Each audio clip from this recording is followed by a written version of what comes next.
Hello everyone, Sahil this side. So welcome back to the channel Informative Bajaj. I am uploading the videos related to the UK and Australia study visa, and I uploaded the last videos for the interview process of the UK for the university. I also uploaded for the study visa process for the whole process for the UK. And today I would like to go for the video of VFS Global. What was happened with me during that appointment and what is the overall process of VFS Global.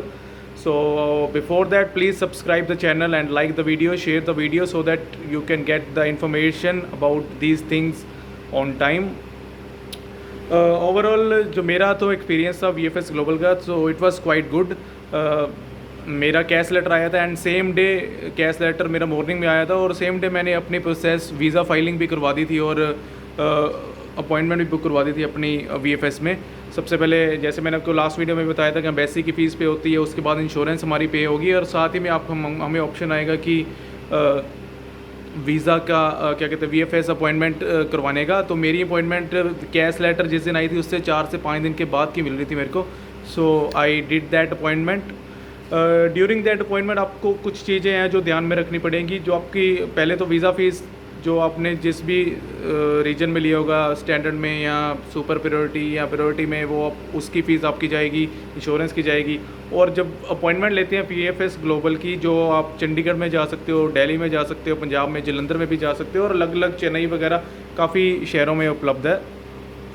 और जब आप वहाँ पे appointment ले रहे होगे तो आपसे वो 4-5 ऑप्शंस पूछेगा कि आपको SMS सर्विस चाहिए ड्यूरिंग द अपॉइंटमेंट, आपको SMS सर्विस चाहिए, मेल सर्विस चाहिए, डॉक्यूमेंट स्कैनिंग सर्विस चाहिए और कोरियर की सर्विस चाहिए. तो ये सारा कुछ मिला के आप अप्रोक्सीमेटली आपका आई थिंक 2000 के करीब फ़ीस लगेगी.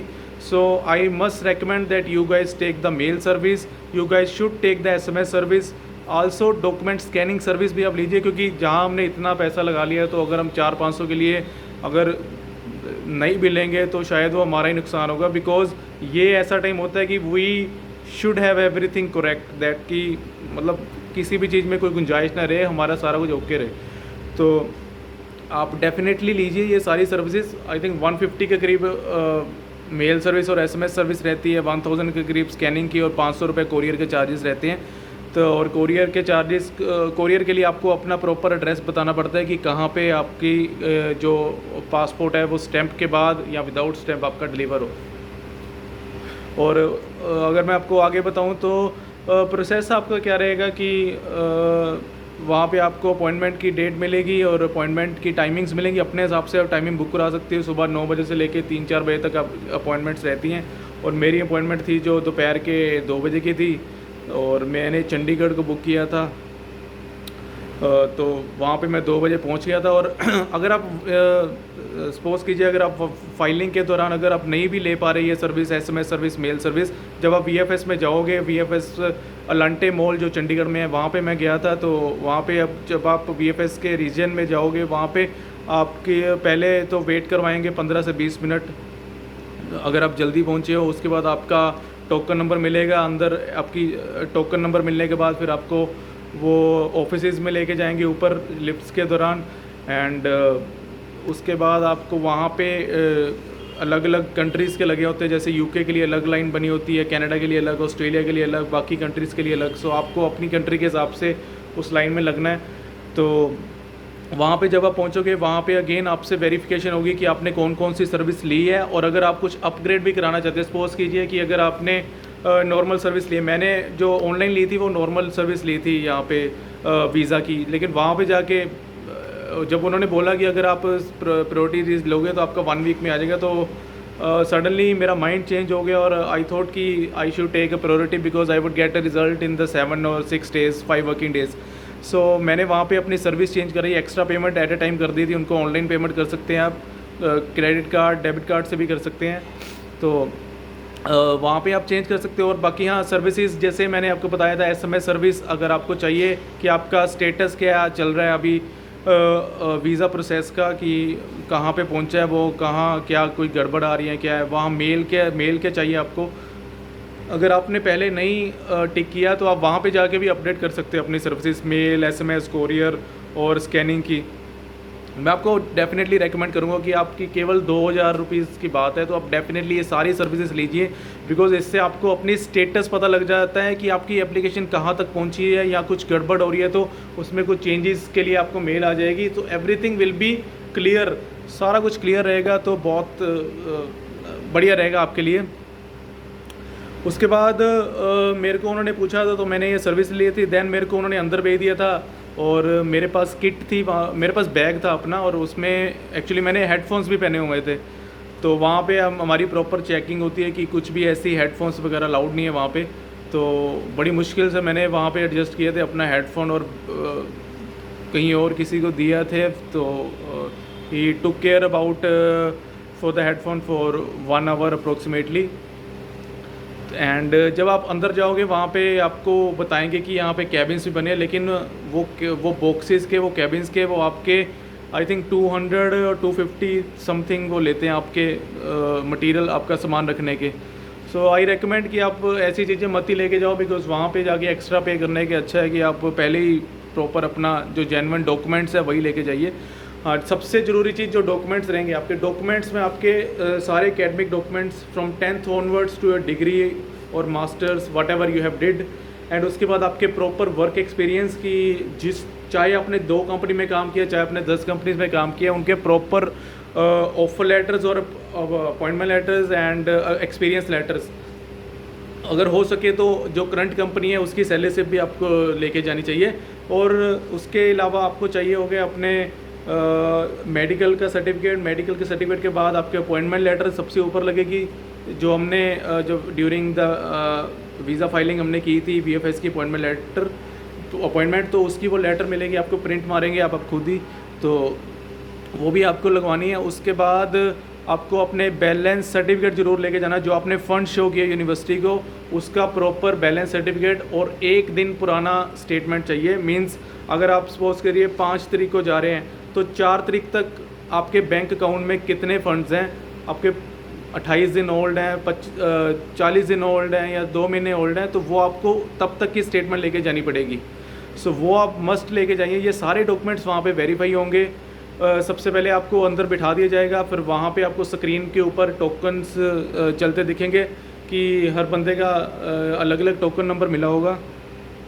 जब आप बैठ जाएंगे जैसे ही आपके टोकन नंबर आएगा आपको बुलाया जाएगा, तो आपके डॉक्यूमेंट्स चेक किए जाएंगे पहले विजुअली वो सेग्रीगेट भी कर देंगे आपके डॉक्यूमेंट्स प्रॉपरली कि मेडिकल का अलग और सर्टिफिकेट्स अलग। देन उसके बाद फिर दोबारा आपको किसी भी काउंटर से कॉल आ सकती है, और बिकॉज़ वहाँ पे अलग अलग काउंटर्स होते हैं और ज़्यादा भीड़ होने के कारण वो आपको किसी भी काउंटर पे बुला सकते हैं। तो जब आपका टोकन नंबर शो होगा they will announce your name as well, then you have to visit to the counter. They will ask you that you want to scan your documents, so you have the scan of all the documents. Then अगर आपने scanning service लिया है तो you can give them all the documents and they will scan everything properly. So it's better that I think you should give them documents because they will scan everything properly. Otherwise, if you will do the scanning of the document at home, there could be a mistake. I'm not saying that you will do mistake, but yes, there could be chances of mistakes. So मैं तो यही recommend करूँगा कि अगर आप final stage पे हैं तो ऐसे कोई भी गलती ना कीजिए, जो भी है आप वहाँ पे स्कैन कीजिए। स्कैनिंग होंगे डॉक्यूमेंट्स आपके, दिन आपको वो बिठा देंगे, फिर उसके बाद आपको बायोमेट्रिक की तरफ भेज दिया जाएगा। वहाँ पे आपको टोकन नंबर, एक नया टोकन नंबर मिलेगा। So as per your turn they will ask you to go inside the room, then they will take your biometrics और वहाँ पे आपका पासपोर्ट रख लेंगे और बाकी सारे डॉक्यूमेंट्स आपको वापस कर दिए जाएंगे। और पासपोर्ट रखने के बाद आपका जब आप फिर बाहर आ सकते हैं, अपना आप फ्री हो जाएंगे वहाँ पे। तो ये ओवरऑल एक VFS की प्रोसेस रहती है। वहाँ पे मेरे को लगभग, अगर मेरी 2 बजे की अपॉइंटमेंट थी तो मैं लगभग 4 बजे फ्री हुआ था। थोड़ा सा जिस दिन मैं गया था तो काफ़ी ज़्यादा क्राउड था, तो इसलिए मेरे को ज़्यादा टाइम लग गया। वैसे नॉर्मली आई थिंक पर्सन वहाँ पे 1 और 1.5 आवर मैक्सिमम 1 आवर में फ्री हो जाता है, लेकिन मेरे केस में थोड़ा ज़्यादा रश होने के कारण it took 2 hours. But it's not a tough, देखने में लगता है कि बड़ा टफ होगा। वहाँ पे क्या होगा, वहाँ पे आपसे कुछ भी नहीं पूछेंगे, बस आपकी फ़ोटोग्राफ होगी, बायोमेट्रिक्स होगी और आपके स्कैन ऑफ द डॉक्यूमेंट्स। और जो आपने डॉक्यूमेंट्स वहाँ पे स्कैन में दे दिए वो आपके फाइनल डॉक्यूमेंट्स होंगे। उसके बाद वो अगर कोई मिसिंग डॉक्यूमेंट हुआ तो वो आपको मेल कर देंगे या आपको या आपके एजेंट को कि ये डॉक्यूमेंट मिसिंग है, you have to provide within that certain time, तो आपका रिज़ल्ट होल्ड पे हो जाएगा। तो आप वो डॉक्यूमेंट देंगे, उसके बाद आपका ही फाइनल रिज़ल्ट आएगा, चाहे आपने प्रायोरिटी में लिया है, चाहे सुपर प्रायोरिटी में, चाहे स्टैंडर्ड में। अगर आपने सपोज करिए आपने सुपर प्रायोरिटी में लिया है और आपका एक डॉक्यूमेंट मिसिंग है, तो वो आपको एक दिन में रिज़ल्ट नहीं दे पाएंगे, वो आपको मेल कर देंगे एक दिन में कि आपका ये डॉक्यूमेंट मिसिंग है, तो आप हमें जल्द से जल्द प्रोवाइड कीजिए। आप जितनी जल्दी उनको डॉक्यूमेंट प्रोवाइड कर दोगे उतनी जल्दी वो आपका रिज़ल्ट पे कर देंगे। और फिर उसके बाद मैं अपने केस में मैंने ली थी प्रायोरिटी सर्विस, तो मेरा रिज़ल्ट जो है 5 से 7 डेज़ में आ चुका है। सो नेक्स्ट वीडियो में आपको अपना रिज़ल्ट भी बताऊंगा भी क्या रिज़ल्ट था, और अभी जस्ट सुबह ही मेरा रिज़ल्ट आया।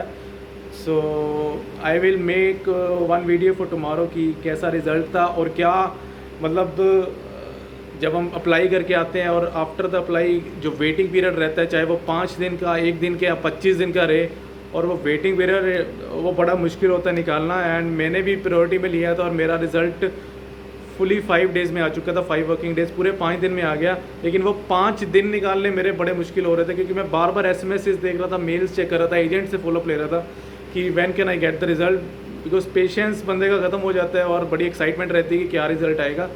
सो दे विल हाँ, रिज़ल्ट के लिए आपको वो मेल भी करेंगे, आपके एजेंट को या आपको जो भी आपने मेल आईडी दी होगी वहाँ पे मेल आई जाएगी आपको ऑनलाइन कि आपका वीज़ा आ चुका है, वीज़ा लेटर आ जाएगी। उसके बाद आपका फ़िज़िकल जो होगा, जब वीज़ा डिस्पैच कर देंगे, आपका पासपोर्ट डिस्पैच कर देंगे, उसका भी आपको SMS आ जाएगा कि आपका पासपोर्ट डिस्पैच हो चुका है। और उस हिसाब से आप ट्रैक भी कर सकते हैं कि कहाँ पे पहुँचा है। वो नॉर्मली लोग ब्लू डार्ट से आई थिंक भेजते हैं वो, और वो उसका ऑफिस हर जगह पे, आप वहाँ पे भी कॉन्टैक्ट कर सकते हैं, और डायरेक्टली आपके एड्रेस पे पासपोर्ट पहुँच जाएगा। और जब आप ओपन करोगे आपके रिज़ल्ट आपके सामने होगा कि आपका वीज़ा लगा है या नहीं लगा है। और अगर आपका मैसेज आ जाता है कि आपका पासपोर्ट डिस्पैच हो चुका है, तो समझिए आपका 99.9% श्योर है कि आपका वीज़ा लग चुका है। बिकॉज़ अगर रिफ्यूज़ल होती है तो वो पहले ही मेल कर देते हैं बंदे को कि that you have got a refusal, your application is rejected because of these reasons, so you should get back, you should apply again।